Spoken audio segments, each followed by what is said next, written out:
حضرت ابو عبیدہ عامر بن عبداللہ بن جراح 573 عیسوی میں مکہ مکرمہ میں ایک معزز قریشی خاندان میں پیدا ہوئی۔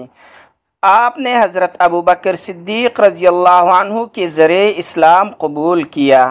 آپ کا شمار ان ابتدائی 10 افراد میں ہوتا ہے جنہوں نے سب سے پہلے اسلام قبول کیا۔ مکہ میں ابتدائی مسلمانوں پر ہونے والے مظالم میں آپ بھی شامل تھے۔ آپ نے بڑی ثابت قدمی سے ان تمام مصائب کا سامنا کیا۔ نبی کریم صلی اللہ علیہ وسلم کی اجازت کے بعد آپ نے بھی مکہ سے مدینہ کی طرف ہجرت کی۔ مدینہ پہنچ کر نبی کریم صلی اللہ علیہ وسلم نے مہاجرین اور انصار کے درمیان بھائی چارہ قائم کیا، اور حضرت ابو عبیدہ کا بھائی چارہ حضرت سعد بن معاذ رضی اللہ عنہ سے قائم کیا۔ غزوہ بدر میں آپ نے بڑی بہادری سے لڑائی کی۔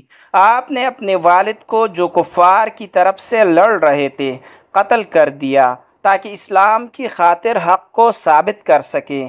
غزوہ احد میں بھی آپ نے بہادری کا مظاہرہ کیا اور نبی کریم صلی اللہ علیہ وسلم کے دندان مبارک کو نکالا، جو کہ زخم کے باعث ان کے چہرے میں دنس گئے تھے۔ آپ نے غزوہ خندق، غزوہ خیبر اور دیگر اہم غزوات میں حصہ لیا اور اپنی بہادری اور قیادت کی صلاحیتوں کو ثابت کیا۔ فتح مکہ کے موقع پر بھی آپ موجود تھے اور آپ کی قیادت میں کئی اہم کارروائیاں انجام دی گئیں۔ حضرت ابو بکر صدیق رضی اللہ عنہ کی دور خلافت میں آپ کو شام کے محاذ پر کمانڈر مقرر کیا گیا۔ حضرت عمر فاروق رضی اللہ عنہ کی دور خلافت میں بھی آپ نے اپنی خدمات جاری رکھی۔ جنگ یرموک میں آپ کی قیادت میں مسلمانوں نے شاندار فتح حاصل کی۔ حضرت عمر فاروق رضی اللہ عنہ نے آپ کو شام کا گورنر مقرر کیا۔ 639 عیسوی میں طاعون امواس کی وبا پھیلی، جس میں کئی صحابہ کرام رضی اللہ عنہم شہید ہوئے۔ حضرت ابو عبیدہ بن جراح رضی اللہ عنہ بھی اسی وبا کا شکار ہو کر وفات پا گئے۔ آپ کی قبر مبارک اردن کے علاقے میں ہے۔